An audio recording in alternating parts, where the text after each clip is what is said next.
of AEW. Not a lot. Just enough to remind me why I don't watch it.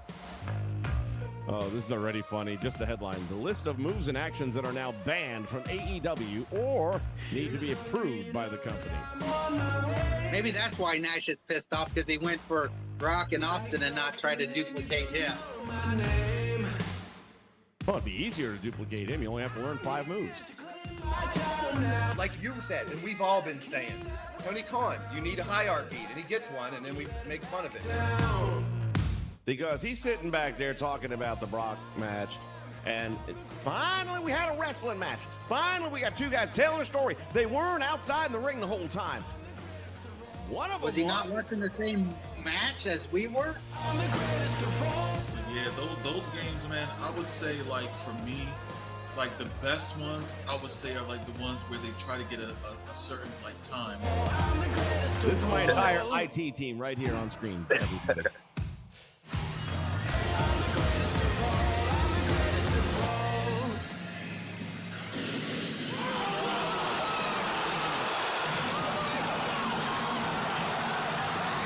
now for WrestleChat with Vince McShane.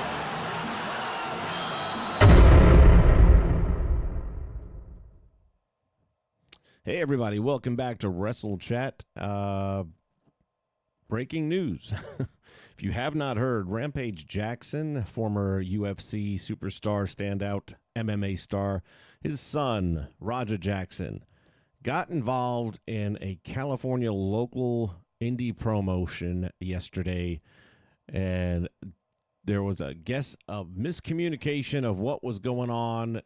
Something took place back, not even backstage, but behind the building that the event was taking place on earlier in the afternoon between Raja Jackson and an individual known as Psycho Stu, who is a former military gentleman who suffers from post-traumatic stress syndrome.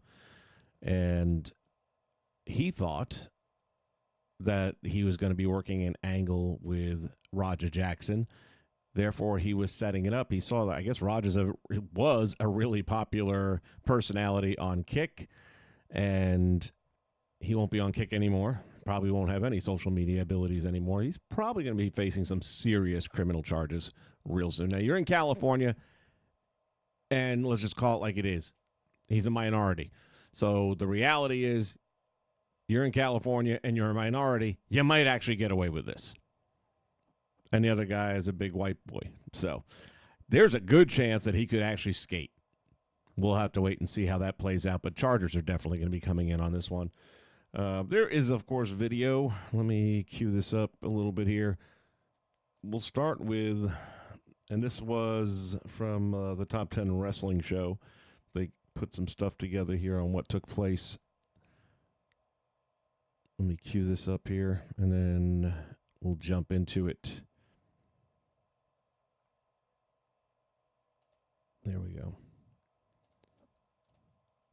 Independent wrestling in a long while. Before we get there, though, I first have to... I'm going to skip ahead a little what bit brings here. us to where we are. As on Raja's stream, he went to go attend a Knox Pro Wrestling show, who are a Los Angeles-based independent wrestling company. They're also part of the WWE ID program. They're just like any of your regional level indies, and he went to attend this show and even interacted with some of the wrestlers before the show prior to it beginning, with one of those wrestlers being a wrestler called Psycho Stu, who is another character and a big part of this entire situation. And you're gonna find out why. But basically, prior to the show starting, Stu and Raja had a weird interaction where Stu was seemingly trying to get him to sell an angle, and he hit him with a worked gimmicked can. He was asking over and over again if Raja's gonna sell it. Clearly, it was just a misunderstanding where Stu was just trying to get him to sell something and do a little angle, but Raja... All right, so Raja is there by invitation, and he's got his camera guy, and he's live streaming the entire damn thing, okay? All of the stuff we're seeing here was part of his Kick live stream. Raja didn't really understand the business like that. Prez whooping my ass when I first started up. So the big guy right there with the beard is Psycho Stu, and he's aware that later in the night, I guess he's the main event, I think, and that he and Raja are going to have an interaction. And again, Raja had a pretty good-sized following. I don't know the numbers, but he had a good-sized following on Kick. And when you're a small promotion like that, if you can get those kind of eyes on your product, it helps to get people hopefully in the door. So problem is everyone wasn't in on it. So what is about to happen here with Psycho Stu doesn't go the way he thought it would go. And we all know the business, right? If you don't sell for me, we got a problem. So Yeah, I remember that. He's my favorite wrestler because of that. We beat the fuck out of him. Yeah. Where's the real McKill at? Where's he at? You don't need to worry about him. You need to be worried about Psycho Stu. Psycho Stu? What, you don't know me? Hell no. Yeah. Hey, I think that's a little. Oh, you don't sell it? He's not a fucking worker, bro. Calm down. Yeah, what the fuck was that? You're good. What the fuck was that? You don't sell it? Dude, he's not a fucking Bro. worker, bro. What the fuck was that? Hold on. I don't play that shit. all right, so you hear it right there. You're not going to sell it? Actually watched a little bit. It's very early in the morning. Let's try that again. So Psycho Stu clearly wasn't in on the fact that he wasn't in on the fact.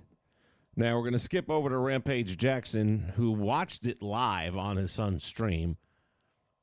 Came out with the best apology we've seen anyone that was guilty of something doing. Now, granted, he wasn't guilty, but his son was. But he didn't deflect from his son, really. He does come up with an excuse that he had just had a concussion a week ago, never should have been anything physically contact involved, things of that nature. But he does at least go out and say that I don't condone any of the stuff that happened. I want to see this guy get better right away, that kind of stuff. But here's his immediate reactions to what had just happened moments earlier. He didn't do anything because I told Roger not to get punched, but still nigga hit my son over the head. And then he asked my son, you ain't gonna sell it? When you in pro wrestling, when you sell, it's like, because that shit fake. MMA, we do real shit. And he said, you ain't gonna sell it? So when you don't sell, it make the other pro wrestler look bad, like he weak or something. But my son, he don't know nothing about that shit. So this motherfucker that hit my son is stupid. So in order for me not to go to fucking jail, I got to talk to his coach. Yeah, Roger wasn't aware. Roger didn't know what was going on. He just thought he was going and talking to those dudes. So yeah, Psycho Stu shouldn't have done that. He's outside the arena. He saw cameras, so maybe he took the opportunity to build up a story for the event, but it was an empty can, bro. And he apologized 3 times, and Raja accepted his apology. It would have been a lot more understandable to not accept the apology and fight the guy right there, than to accept it, act like he was understanding, go into the event, premeditate how you're going to try to murder this man. All right, the premeditation part, that's going to be big. Even in the state of California, I just don't see how he doesn't do pretty good jail time.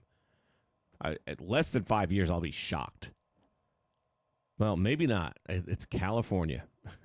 So shocked might be the wrong word. Oh, sorry No, I will fuck him we're up, good. bro. I know you will. No. We're good. I will Sorry fuck about him that. up, bro. I know you will. I don't play that shit. Sorry about that. Nah, I will fuck him up, I bro. know you will. So I got you. Sorry about I do that. not play that shit at all. Nah, I got you. Clearly, though, this interaction from Stu to Raja isn't that serious, and in fact, Stu even apologized to him for the misunderstanding, and it appeared resolved. He always thinks that we're working over here like it's part of the fucking storyline. Just hit one. What kind of homo thug shit? The problem is, I'm thinking this guy doing all the talking now is the promoter, or at least somewhat, maybe the booker. You want to let everyone in on this and make sure they're aware what the fuck is going on? I mean, if he legit had a concussion a week ago, he can't take a shot to the head, period. Maybe an empty aluminum can you can. I don't know. I mean, I'm just saying, if he's not aware that it's coming, and I got to tell you one thing I'm a little surprised at. For a guy who's trained in MMA at a high level, how did that shot ever get through? I mean, the guy stopped, he reached back, he picked up a can. What'd you think he was going to do with it? And it wasn't like he has a crisp punch or anything. He brought the can from way back yonder and brought it across. I would think a trained MMA fighter would have blocked that shot pretty quickly and easily. But that's the part that didn't quite sit right with me. Khalil Rampage. That's how we No, bro. No. Go ahead, Stu. This is all good. Because he always think it's a work, Luce. So fucking seal that. Yeah. Hey, yeah. I'm sorry, bro. Hey, it's going to all work out, Luce. Yeah, as long as I can do that. Out. Yeah. It's all going to work out. All right, bet. You know what I'm saying? Yeah. We good. I got you. What's your name again? Raja. Now, this dude here with the cowboy hat plays a pretty important role because backstage, moments before going out, I guess, into the audience where Roger would sit front row, this guy in the cowboy hat gives him the advice, hey, man, it's called a receipt. Make sure you give it to him. If anyone says shit, I got your back. Now, again, you guys are talking in dialogue that this guy doesn't know fuck about. He doesn't know what selling is. He doesn't know what a receipt. I mean, you might know what a receipt is, but he knows what a receipt is in MMA. He doesn't know what a receipt is in wrestling, that you're just going to give him a shot to the midsection and make him wish he didn't eat lunch or something like that. Man. Joe, man. Nice to meet you. I appreciate it. I didn't know. I just thought you were at work. I get it. We're not working out. Well, he's going to come out on your mat, Juice.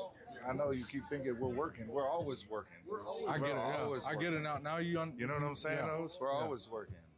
So we'll set it up. I'll have him come out during your mat so we can fucking seal the whole thing and we'll make something out of it. You know what I'm saying? All right. Well, now you just involved fucking Rampage himself, because. Here he goes again, talking some shit. So you got to remember, all this was live streamed. I think at this point in time, they might not be streaming this moment. But up until this point, everything that had happened was live streamed. And when Roger goes back on to his stream, everyone's saying it's fake, it's this, and he's pissed because it ain't fake to me. I didn't know nothing about it. He hit me in the head with a freaking can. Now, granted, the can was already open and was mostly empty, so you had a little splash effect, but that was it. He didn't hit him with a sealed can and bust it over his head. Which is why what happens next is even more shocking. As we get to the beginning of the show, as Raj is of course in attendance in the front row, Psycho Stu is in action in a tag match, and post-match, after this match is complete, there's a big beatdown / brawl angle, which then spawns Raja to be called into the ring, and this happens. The called run-in was going to be a double leg takedown and then get the fuck out of the ring.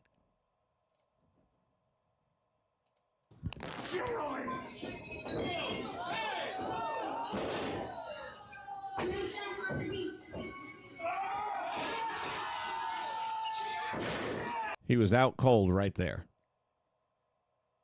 He bounced his head off the floor, and I think everybody here knows what those rings are made out of. The guy is out cold.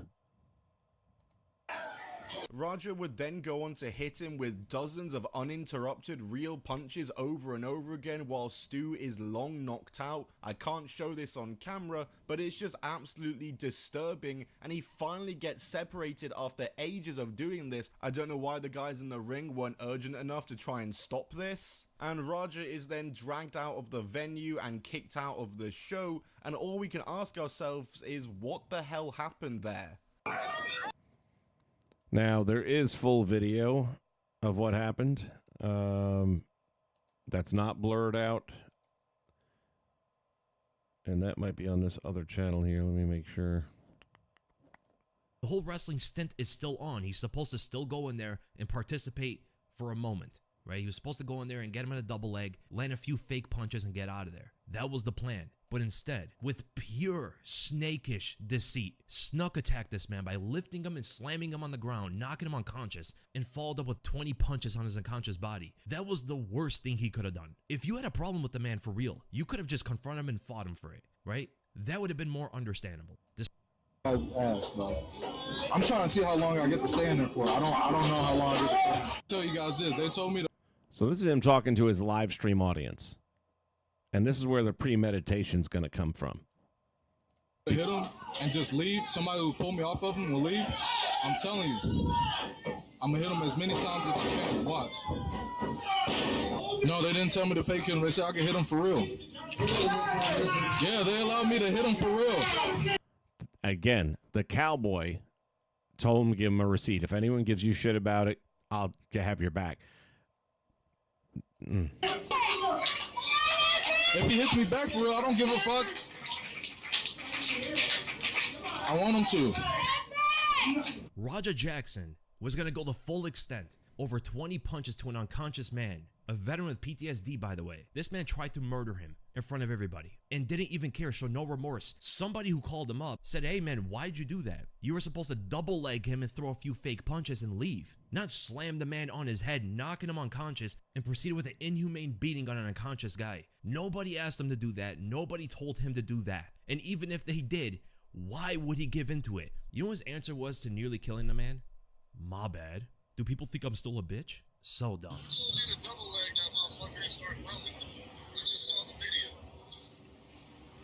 Shit pissed me off though, Andre. I understand that, but now they can't wake the nigga up.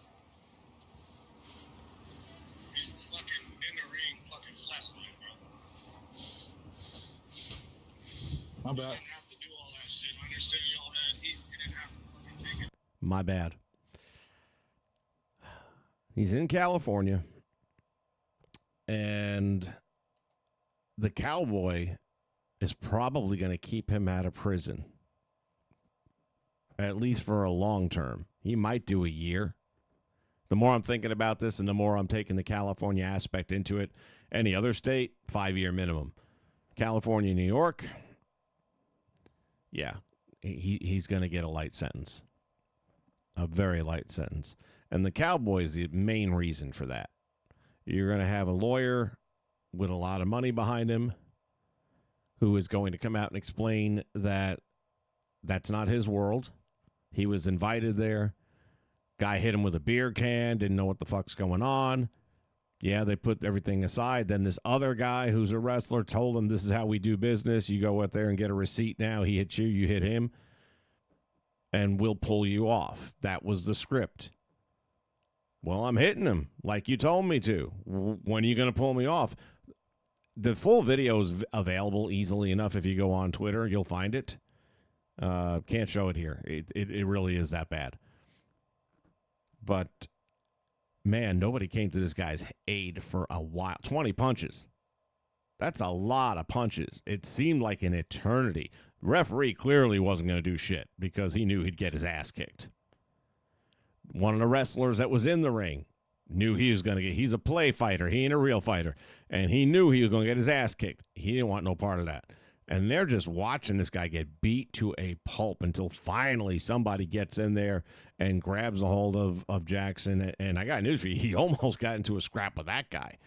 So the whole thing is just one of the most unbelievable. This is in many ways worse than mass transit. Because at least with mass transit, everyone involved knew what the business was. Granted, you have a 17-year-old kid in that situation that had no business being in a ring, but he lied about all that shit. So you can't really blame guys like New Jack for doing what they do for a living. Whereas this guy may have never been backstage at a pro wrestling event in his entire life. He certainly doesn't know the business. He certainly doesn't understand what, selling and working and all that. The terminologies mean nothing to him. So when you tell him that he has a right to a receipt and go ahead, I got your back, can't be all that surprised when something like this ends up happening. It'll be a story to follow for sure coming up here because I can't believe that within 48 hours he will not be arrested and have to bond out. I expect that within 48 hours. Also, the final condition of Psycho Stu is going to play a role in it. Is he going to recover fully? The guy already had post-traumatic stress, PTS. That's it. I don't know why I couldn't get the letters right. PTS. He's already dealing with that shit. Now you adding this to it. Yeah, I just... He's got two things going for him, Roger does. He's in California, and he had someone who knew wrestling telling him what to do. He'll be able to play. I mean, look, New Jack didn't serve time for almost killing Vic Grimes twice. He didn't serve time for stabbing a guy with a pair of scissors 20 times in a match. Didn't serve time for what he did to a 17-year-old kid. So there is case precedent on wrestlers just being part of the show, and it got out of control and not having anything done to them. The one thing working against Raja is his live stream, which went for the whole night. And match after match after match, I'm going to hit that motherfucker as much as I can. I'm going to hit him for real. I'm going to knock his... I mean, he just kept saying it and saying it and saying it to the point where there is no defense. You knew what you were going to do. You made that very clear. He has been kicked from Kick. He's no longer going to have any ability to stream on the Kick platform any longer. And I can't imagine there would be another one out there that, I mean, for his type of content, there weren't too many options for him to begin with. So I seriously doubt that he'll be doing any social media stuff in the near future. But I do imagine he will be in handcuffs sooner rather than later. Again, this is a story that we'll want to keep up on, but it's very early in the morning. I'm going to go to bed, but this was one that I didn't want to wait on because it's, as I saw this and I started catching more of the news about it, it's just so disturbing. Never should have happened. Never, ever should have happened. If you'd have told him up front about the beer can, could have worked through it, could have had him understand, you know, are you good with it? Then this probably never happens. And it could have been a good spot and it could have been good for them. The more you do research on this particular situation and Raja's reaction, it seems like he's all good after the apologies, but then his crowd keeps on fueling him. You're going to let that bitch get away with that shit? He made you look like a bitch. And Raja, when he's leaving the facility, walking down the street, cameraman still rolling him the whole time. And he's yelling, saying, one of those motherfuckers bit me. And, I'm tired of people thinking I'm weak, and I'm tired. And I think he's got some issues. He's got some issues where I guess maybe, I don't know his height and all that kind of stuff. Doesn't look like he's a tall guy. He might be a Tyson type. And maybe people just want to say he's a bitch or something because of who his dad is, or I don't know. But he's definitely seems to be carrying that type of chip on his shoulder. You mix that with a bunch of people all saying, hey, you're going to let him bitch you like that. You're going to let him punk you like that. You're going to be a bitch if you don't do something about it. And you do that for an hour and a half. What do you think is going to happen once you get in the ring? All right. That's going to wrap it up for WrestleChat. We'll come back to you with more news on this and some other stuff as well. Talk to you real soon. So long, everybody. Good night. Watched a little bit of AEW, not a lot, just enough to remind me why I don't watch it. Oh, this is already funny. Just the headline: the list of moves and actions that are now banned from AEW or need to be approved by the company. Maybe that's why Nash is pissed off, because he went for Rock and Austin and not try to duplicate him. Well, it'd be easier to duplicate him. You only have to learn 5 moves. Like you said, and we've all been saying, Tony Khan, you need a hierarchy, and he gets one, and then we make fun of it. Because he's sitting back there talking about the Brock match, and finally we had a wrestling match. Finally we got 2 guys telling a story. They weren't outside in the ring the whole time. One of them was he not watching the same match as we were? Yeah, those games, man, I would say, like, for me, like, the best ones, I would say, are like the ones where they try to get a certain, like, time. This is my entire IT team right here on screen. Everybody.